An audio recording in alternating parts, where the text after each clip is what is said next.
So, ladies and gentlemen, please welcome Nick Hill.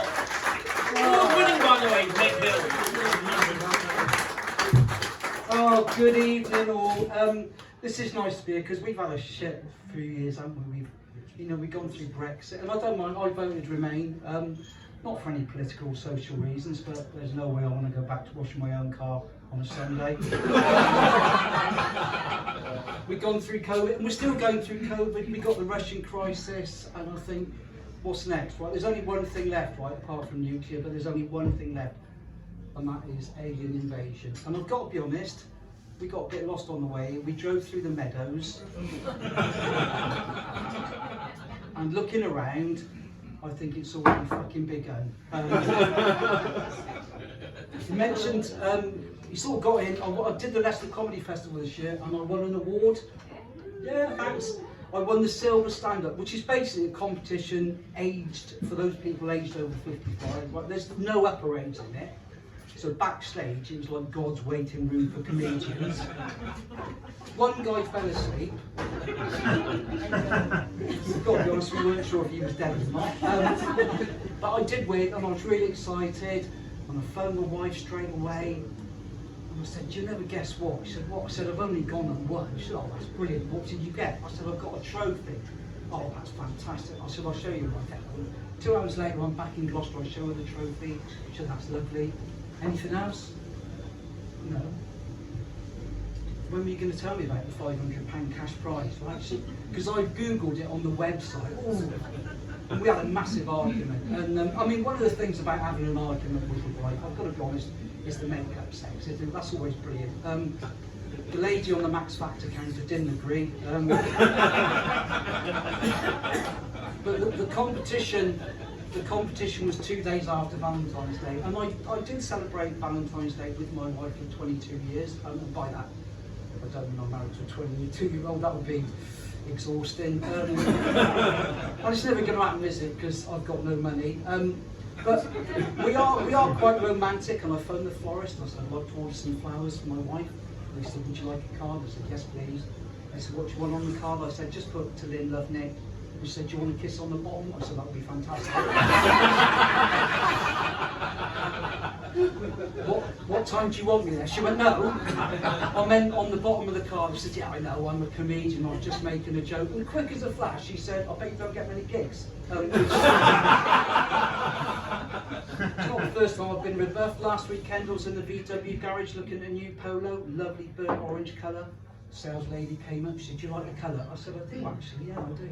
She said, "I call it a Marmite colour." I went, "No, it's definitely burnt orange, love." And she said, "No, I meant you either love it or hate it." I said, "Yeah, I know, I'm a comedian, I was just making a joke." And she just walked off.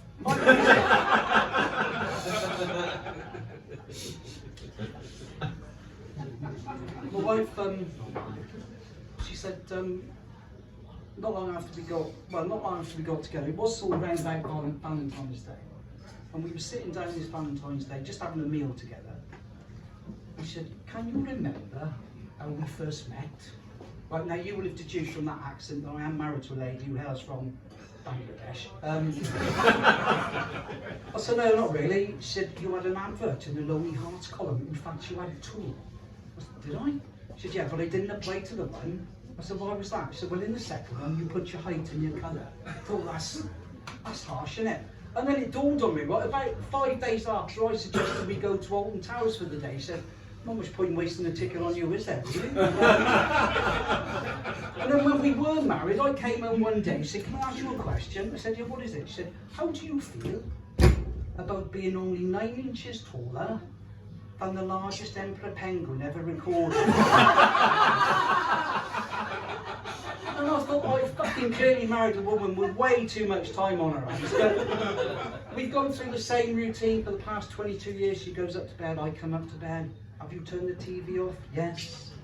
"At the wall?" "Yes." "Have you locked the back door?" "Yes." "Have you locked the front door?" "Yes." "At the bottom?" "Yes." "At the top?" "No." It gets to about October, she said, "I hate this time of year." What's that enough? She said, "Well, the bottom of the bed's always cold, isn't it?" I said, "I don't know, my legs have never been down there." That's a big point I missed. But she said, there's no romance in our relationship anymore. I said, what do you mean? She said, well, maybe when we're being intimate, it'd be nice to have some music playing, just to break the silence. So,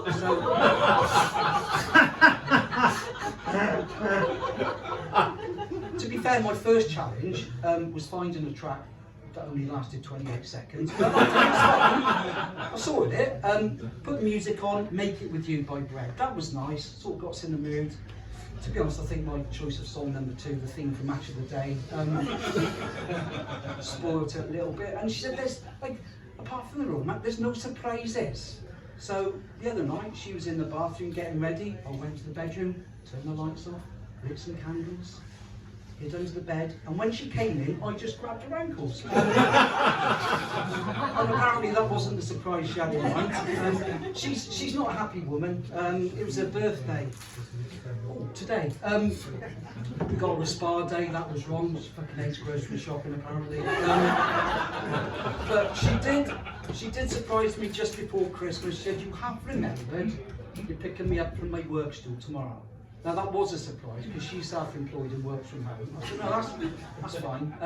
So I got to the point where I was going to meet her. She got in the car and all I said was, have you had a nice time? And then it started. Are you saying I'm drunk? Oh. No, but clearly you've had one or two, haven't you? Silence for 5 minutes.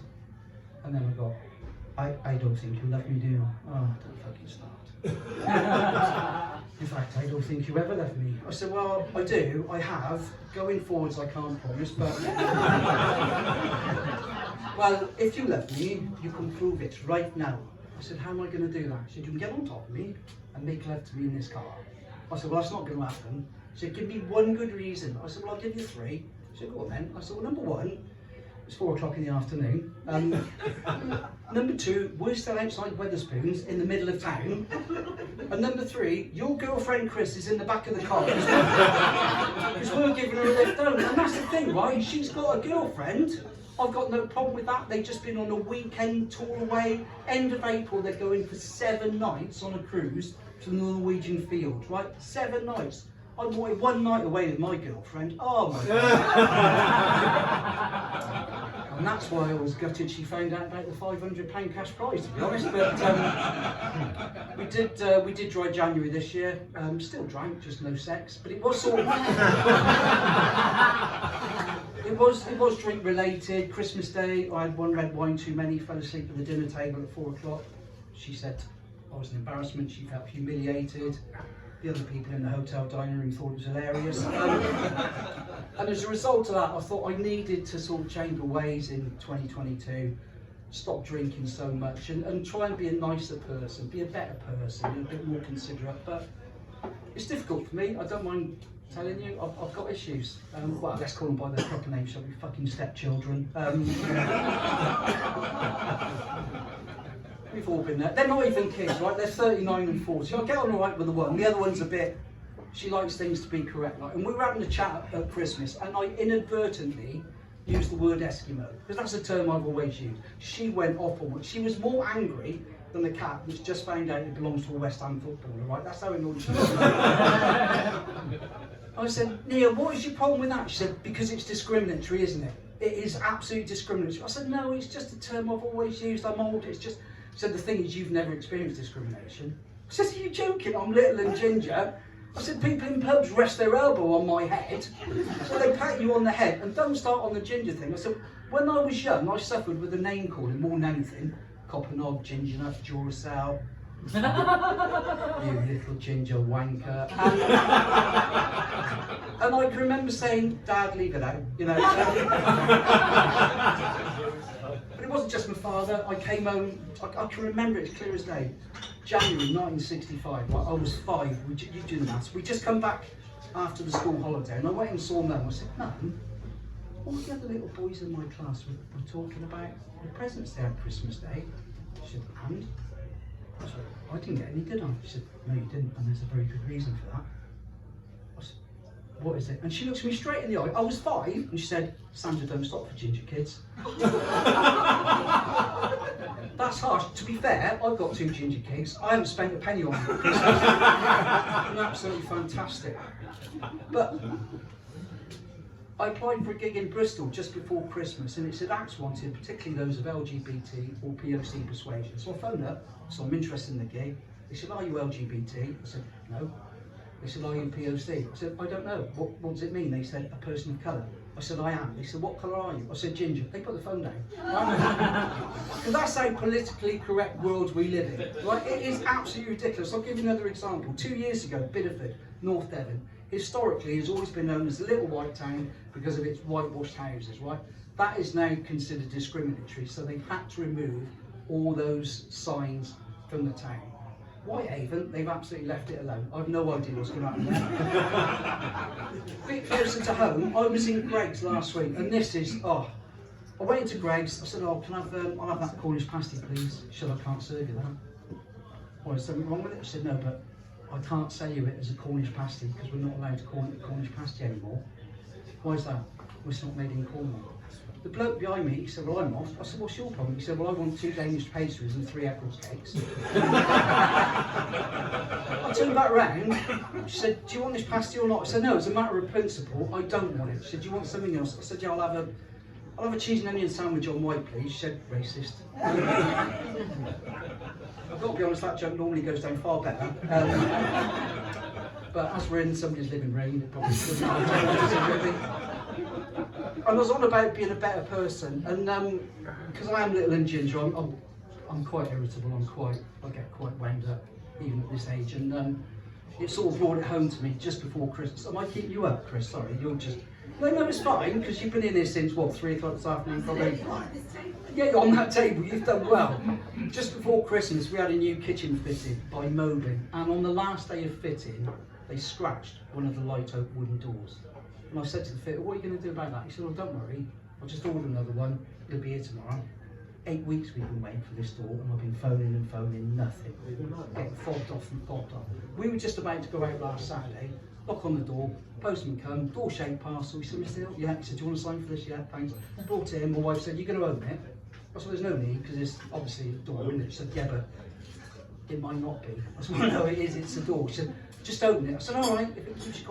I just opened the top, looked in at my light oak wooden door, and it was blue. I went absolutely loopy. I got on the phone, I gave them so much shit. I was screaming, ranting and raving for about 10 minutes down the phone. She finally managed to get a word in edgeways and said, whoa. I don't really appreciate your abuse. I can understand why you're upset, but I need to ask you one question. I said, go on then, what is it? What question are you going to ask me that's going to make this situation any better? Bearing in mind, I've been waiting for 8 weeks for your fucking company to bring a door, and now it's come, and it's blue. So what question are you going to ask me that's going to make me feel any better? And she said, you have peeled back the blue protective cover. Yeah. So listen, you've been challenged. Thank you, Nottingham. Good night.